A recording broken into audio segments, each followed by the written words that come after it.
नमस्कार, श्री स्वामी समर्थ. तर मी आज बनवत आहे मेथीची भाजी. इकडे पाणी तापवायला ठेवलेलं आहे. त्यानंतर मी पीठ मळून घेतलेलं आहे. त्यानंतर उपमा बनवण्यासाठी मी कांदा, टोमॅटो, गाजर, हिरवी मिरची, कढीपत्ता कापून घेतलेला आहे. त्यानंतर चपात्या केलेल्या आहे.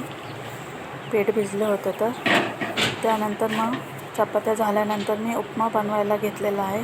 त्यामध्ये तेल, मोहरी, कढीपत्ता, मिरची सगळं कापून घेतलेलं सामान टाकलेलं आहे त्यामध्ये.